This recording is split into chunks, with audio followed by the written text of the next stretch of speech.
Welcome to the 5-3 Zone. Your hosts today are Ryan Kelly and Tony DeGonia. The 5-3 Zone is brought to you from the 5-3 Zone Studios in Austin, Texas. Now, your hosts.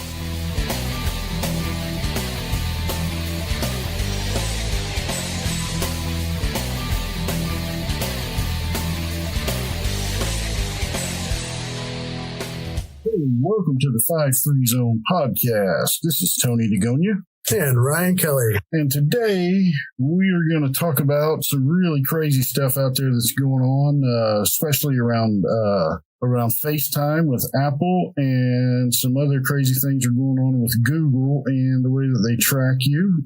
So tune in and let's get ready to talk about this.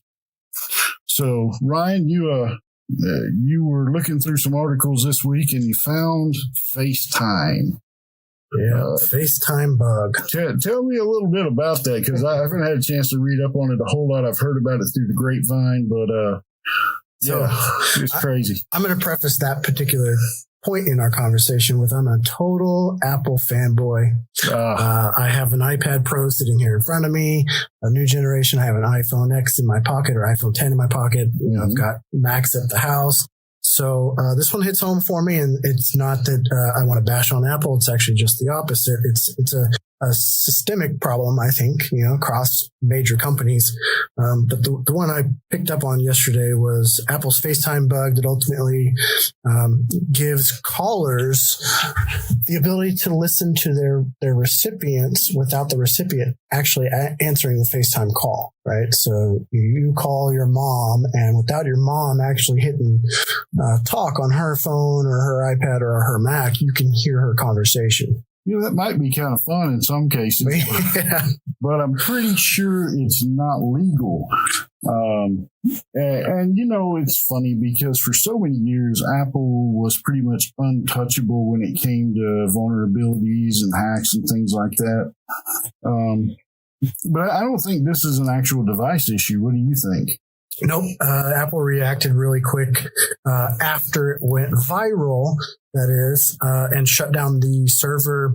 It was determined that FaceTime group calling was the cause of it, and the FaceTime group calling servers ultimately were the ones that had the bugs in them. So they were able to shut that feature and those services down to stop the bug from being used in malicious manners. At least as of yesterday, January 29th anyways. Apparently, digging deeper into this, though, I found a 14-year-old and his mother actually reported it 10 days prior to Apple reacting to it. So it sat almost dormant from what I can tell, and opened, as far as the bug is concerned, and usable for 10 days from the 19th to the 29th. Bad thing. So I guess what that means is that there is a whole ton of 16-year-old boys who now probably know more about the girls they're pursuing than they ever thought they would know. Potentially, yeah. 10 days. Wow. Apple was aware of the issue. They actually reported it on the 19th to Apple through multiple channels. So Apple was aware of it, and the boy and his mom knew it was also an issue and could have been using it for whatever their little hearts desired. Wow. Yeah. I think in a way that kind of tarnishes Apple a little bit, especially coming on the heels of their downplay in profits for 2018. And then their first quarter financials, which were below expectations, because let's face it, I pay more for my cell phone, for my mobile device, than I do for my computer, in most cases. And, that just, it doesn't really do anymore. And to me, it's a bit more inhibiting, but it does make it kind of interesting.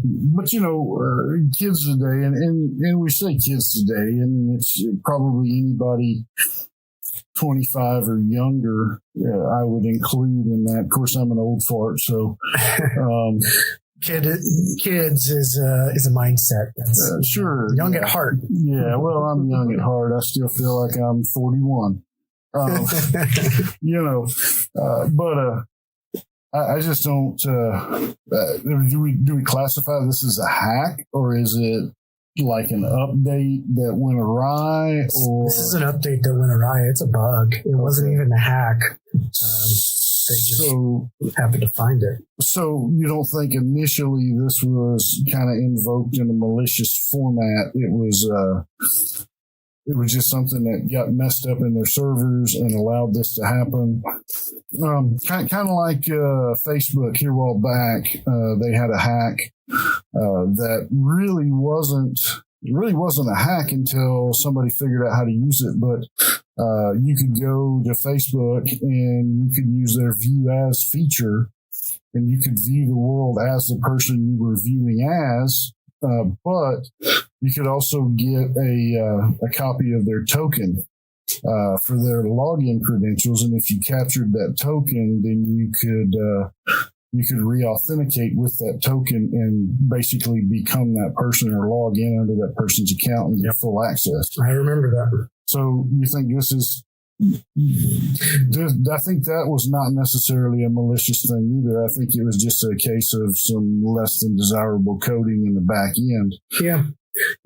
So the term hack, for me, and I'm sure for you as well, it sounds like is probably different than a lot of consumers or, general technology users out in the world. So for me, the word hack means using, software, hardware, platform for a means that's outside of what you would expect it to be able to do, right? So in that regard, yeah, it is a hack. Both of these are hacks, right? So these were flaws in their product, in their software in this case, that allowed a user to do something that the initial developers didn't intend the user to be able to do, right? So in that regard, it is a hack. I don't think people were, especially in the case of Apple, at least, intentionally looking for a way to, eavesdrop on their other people's conversations. I think it just so happened that this guy found it,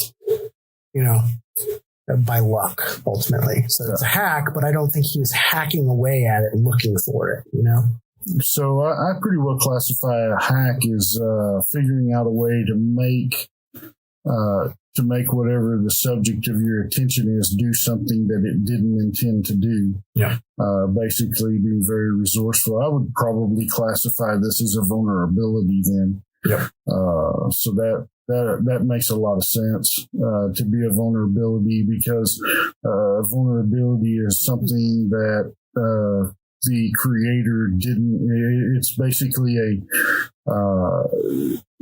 something that the creator of a particular piece of software or hardware didn't anticipate to happen in that particular piece of software, that created a scenario where someone who had the means and or wherewithal to exploit it. And I think that's kind of what happened in this case. So it makes it kind of interesting when you look at it, because I think this was probably one of the easiest vulnerabilities to exploit that we've seen in a while. Definitely. Because so many people did it unsuspecting.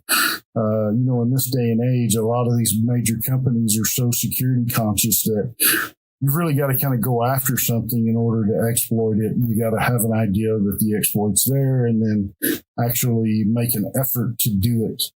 And so that makes it interesting, because if this, fairly non-technical kid ran across it and realized that he could hear people's conversations when he FaceTimed them, well, that kind of puts a new spin on the whole thing. You know what I mean? Yep, it sure does. Yeah, so I don't know if you remember back a few years. I say a few years now. It's 2017. One of the few high-profile Mac OS 10 pieces of malware was found. It was called Fruitfly, and it allowed a lot of eavesdropping and, a malicious actor to gain a lot of information. So keystroke logging, but it also gave them the ability to do webcam captures on Apple devices. Yeah. So, I think this is a little different, obviously, because, what we're talking about there is a crafted piece of malware that has to be, executed on on a computer, right, in order to gain the unauthorized access. Yeah, and that's what I was talking about. It takes some level of technical prowess. It's not just going to jump right up and show itself to you. Yeah.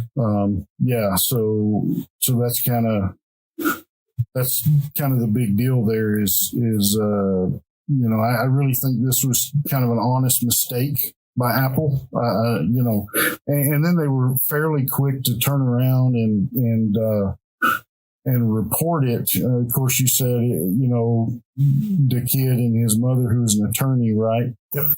Basically sent them the information.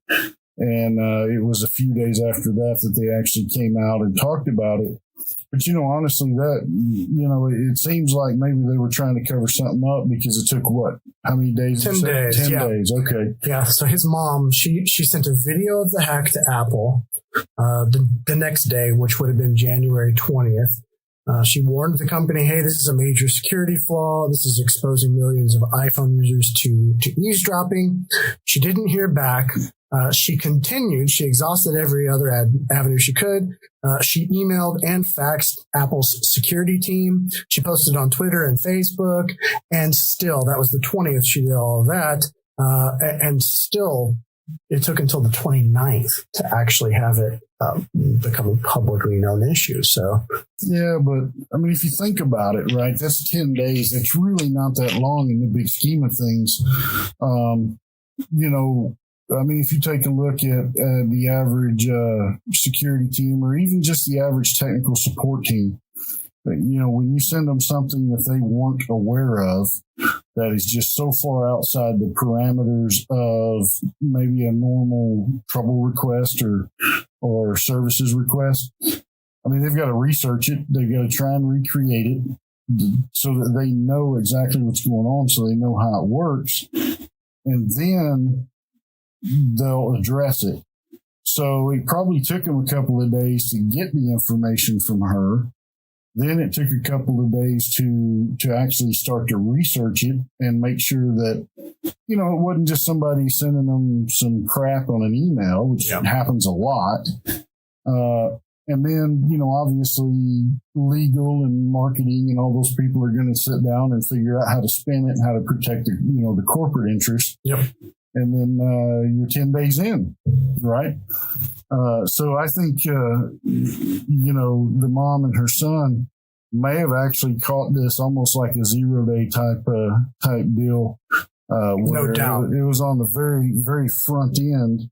And, I even know a lot of companies that, if they have a single report of an issue, then that's just an anomaly. It's not even anything to address. Yep. And that may have been part of what the deal was here as well. So while I don't like to give anybody a pass on these things, I think that 10 days is probably justifiable, in the amount of time that it took for them to respond, because there's a lot of work that goes on the back end of receiving those issues. And, if they had 100,000 reports already, then they just pile it on and they keep going. Yep. And that would be a huge deal. But I really think this was, right on the front end of the issue occurring. And so 10 days is pretty quick. They reported it. They shut down the servers. And have they remediated the issue yet? So they've got a patch coming out sometime this week. Today's Wednesday. I haven't gotten any update alerts yet, but the patch is supposed to hit sometime this week. So yes, they have a plan in place for remediation. They shut down the servers that are hosting the malicious or the bug, right? Mm-hmm. The capabilities. And so, yeah, they've nipped it in the bud pretty quick once it became, pretty well known. So they told her, the security group at Apple told her, hey, submit this as a formal bug in our developers platform, which meant she would have had to go and create a developer's account because she wasn't a developer. She was just a consumer. Same thing with her son, right? So they were working with her, right? I'm with you. I don't think Apple was dragging its feet intentionally here. It just goes to show that if you find a 0-day like this and ethically report it as you should, there could be a window of time between the initial find and, some sort of fix being put in place by whatever company it might be. Yeah. We talked about this earlier. This is not just specific to Apple. This goes back to, Amazon Alexa's listening to you constantly, or Google Home's listening to you constantly, or going back to Apple, Siri listening to you constantly, or Cortana listening to you constantly, or what was the one you brought up? Bixby, I believe it was. Yeah, Bixby. I don't think that one listens to you constantly, but I hate it so much on my Samsung Note 9 that I turn it off as quickly as I can because it's so annoying. And they even put a button on the side of the phone just for Bixby. I don't get a button on the side of a phone for anything. Why should Bixby? Who's that guy? Yeah, exactly. The reality, though, is, as consumers of electronic devices nowadays, whether that's a computer, a tablet, a mobile smartphone, whatever the case may be, the reality is we're all walking around with cameras and microphones in our pockets or backpacks or purses or whatever the case may be, every day, all day, depending on, how mobile we are and what we do for our profession, of course. But that is the reality. We all have microphones and cameras in our possession at most times of the day. And the ability to access those cameras and or microphones on our devices should be of utmost concern to the security groups of each one of these manufacturers and software houses. Yeah, so like I've done some work with some 3-letter agencies in a past life, and almost any of those places that you go into, you basically have to leave your smartphone at your door. Yep. Oftentimes you have to leave your keys too. Yeah. If you've got thumb drives, they'll take them away from you and destroy them. Most electronic devices, period. Yeah, stuff like that. And so it just goes to show that I don't even think most people understand how connected they really are. I agree. Because, if you look at it, you've got this issue with Facebook, and this is pretty innocent and pretty, unless somebody catches you just saying something horrible, it's pretty innocuous, really. But then, I started doing some research on the other side because, if we're going to bash Apple a little bit and kind of talk about them, then we probably should look at everybody just to make it fair. Yep. And so I ran across an article, and I was sharing with Ryan earlier today about how Google tracks you even when your location histories turn off. They update, their smartphones update even if they lose signal, whether that's Wi-Fi signal or cellular signal, whatever it is. It actually stores in memory, your geolocation, your coordinates on all your stops, and then it actually correlates that with physical locations via the internet on the map, right? So it's not just a big long string of latitudes and longitudes. You actually can go on there after your device has been reconnected and actually see that, hey, in the last 4 hours I was traveling around the city and I made 10 stops and here's where they were. And even to the point of here's when I was in a car, here's when I was out of a car, here's how long I was at a particular store or a particular business. This is down to within about 2 feet of where you're actually at is how precise these GPSs are getting in these phones. And so that's a little disconcerting, right? Because even if you turn it off, it's still there. Yep. And with the addition of RFID, you mentioned businesses. Mm-hmm. If you have RFID enabled on a smart device and you walk into a business that has, RFID tagging enabled, it's even more accurate. They can tell where you're at in their store so that they know what, to market to you on your smart device. So get this. When I was working with WatchGuard a few years ago, one of the things that they came out with a new wireless product because they wanted to get deep into the wireless game, wireless security. And so one of the things that they were doing that was really big was having Bluetooth enabled in their APs. because if you didn't connect to the Wi-Fi, most Bluetooth still has a beacon out there. Yeah. Right. And it's usually on by default on a mobile device. It's on by default. And so they could still, track your footfalls. And they use that not to sell to the technical people, but to sell to the marketing people, because they could put that Bluetooth right there at the front door. So they could actually calculate, within 25 to 50 feet, how many people walked in front of their store, like in a mall or in a strip mall or something like that. And so it was almost to the point where they were trying to figure out a way to push messages to you through Bluetooth without you ever asking for it. But then there's always the gateway for the free Wi-Fi where you sign up with your email or put your, put your phone number in there and get push notifications, things like that, or SMS notifications. And, the whole time they're doing that, they have an identifier on your device, whether it's the MAC address for the device that you're using, because every transmitter, receiver, anything that transmits or receives on any kind of network has what's called a MAC address. And the MAC address is just a unique identifier that identifies the manufacturer, the device type, and then that unique device, right? So these folks can actually set up, look at your MAC address, because that never changes no matter what your IP address does.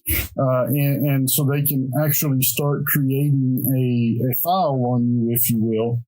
And then from there, they can start adding all kinds of different attributes to that file, like my wife goes to the store and she shops in the ladies section for 30 minutes, and then she goes to household goods for 10 minutes. And so they're tracking her throughout that store. And while they may not know who she is, at some point, some identifying information is going to come out, whether she connects to the Wi-Fi or signs up for something that's going to say this MAC address is associated with this human name. Yep. And so then they have that. And from there, they can continue to gather information. And then all these different companies, Twitter, all the social media firms, a lot of the retail firms, they actually pool all this information, then they trade it out. And when they start trading out these databases, there's a lot of correlation that goes on between information that about me from Twitter, about me from LinkedIn, Facebook, and then when I go down to the gun shop, because I like to go shoot guns and look at guns. It's down from Texas. It's one of those things. I'm with you on that. Yeah, you're with me on that, right? And so now the gun shop knows that I had a mocha frappuccino at Starbucks the other day, which is not a very manly thing to do. So please don't take my man card. But they now know what I've done, where I've gone, and so they know better. They better know how to market to me. Yep. And so you can turn off the marketing preferences. You can turn off cookies on websites. You can turn off all of that stuff, and it still all comes together. And that's for a different show, a different podcast. But this is kind of where all of that comes back, right? Because now Google's got all this information. Apple's got all this information, and the few other operating system manufacturers are gathering similar information. When they start pooling all that together for marketing preferences, they actually sell it to these marketers so that they can have the best reach to their customer base. Yep. And so that gets kind of insane. And you want to talk about privacy issues. I mean, they do this in Europe too, even though GDPR is alive and kicking. Yeah. And I mean, even at that, who was it? I think it was Google that just got a 51 million euro fine. Google or Facebook?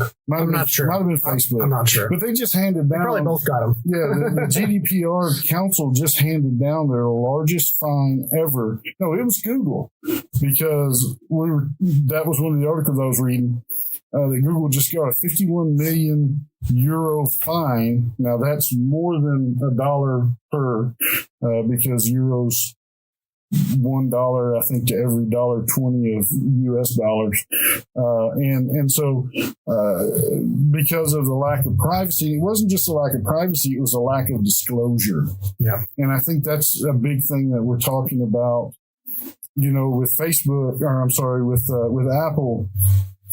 They had this glitch and then they disclosed it, right? So that kind of frees them up from those sorts of fines and things. But they've got other aspects of their business that are doing the same thing similarly, gathering information, essentially listening in when they can, tracking you everywhere you go, and you really can't turn it off.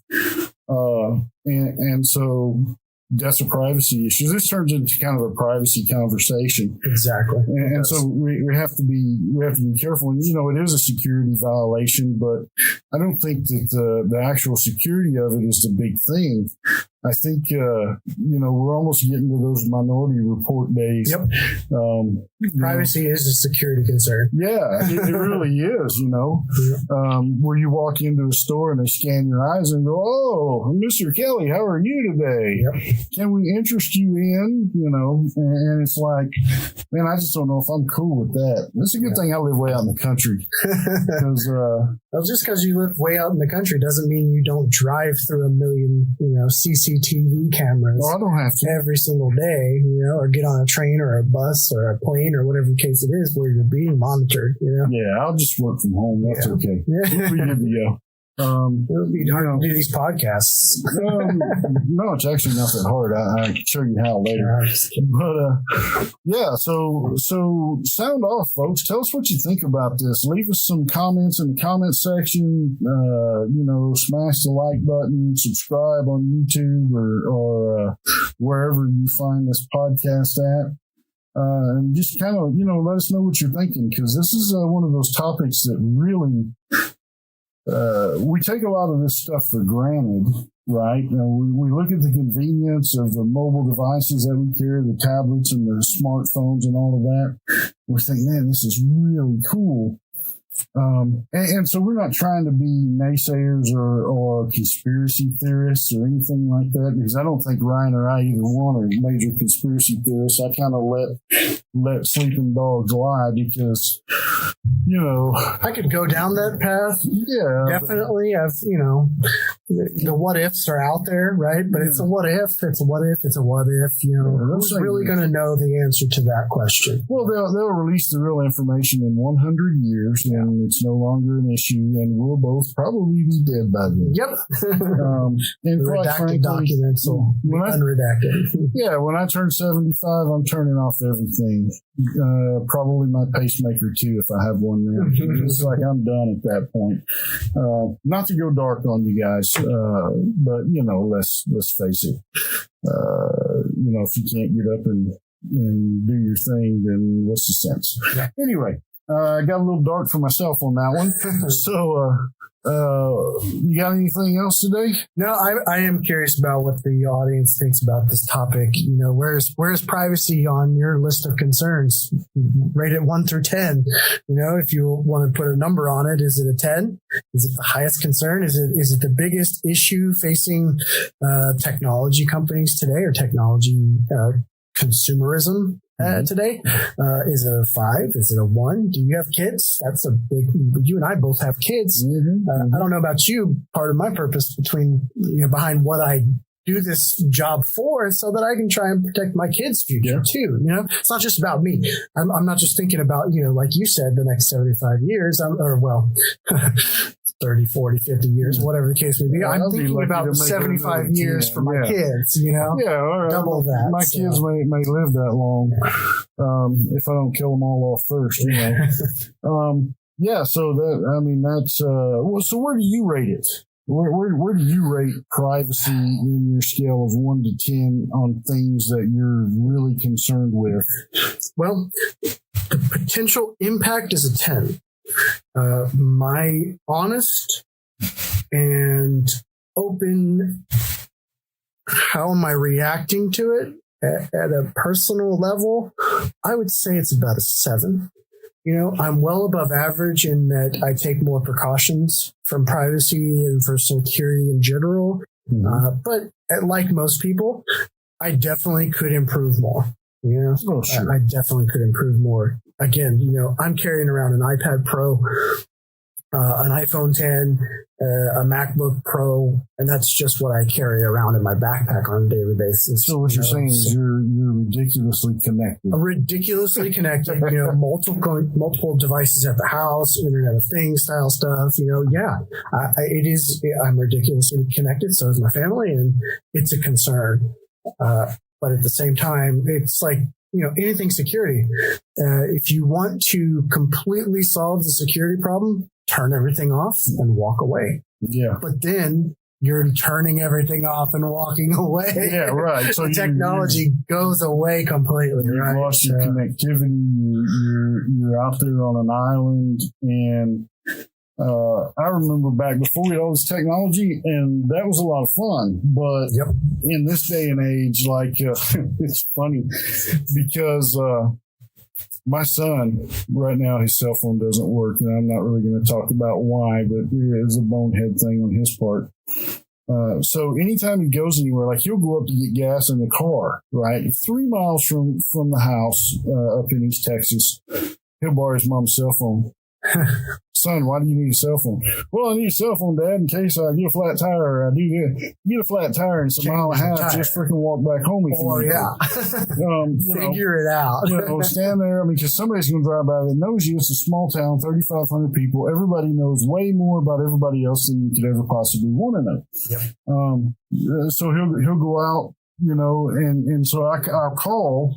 Because I stay down here in Austin, work with the company that we both work for, and so I call my wife at night, and it's like he'll answer or he won't answer. That's what really gets me. Hey son, can I talk to your mom? Oh no, I'm out on a date, or I'm out doing this, or I'm running around with my buddy. Why do you have your mom's phone? You run around with your buddy. He's got a cell phone. Well, yeah. Well, you don't need a cell phone. Yeah, exactly. How many phones do you need in one car? And it's almost like, you know, kids, younger generation, are so connected that not only is it something that they want, it's almost like it's something that they need. Yep. It's a desire that they feel like they have to have. We can have a whole nother discussion on technology addiction. And I don't take that lightly. I'm being very serious. You could make that a book in itself. No, I agree. And I love movies, right? So, have you ever saw, I think it was The Intern, about the guys that go to Google? Yep. And so they go out and they have a night on the town, and so they're watching the sun come up at the Golden Gate Bridge, and the one guy's sitting there just clicking away on his phone, and the older guy looks at him, he goes, "Hey, just lift your head 6 inches."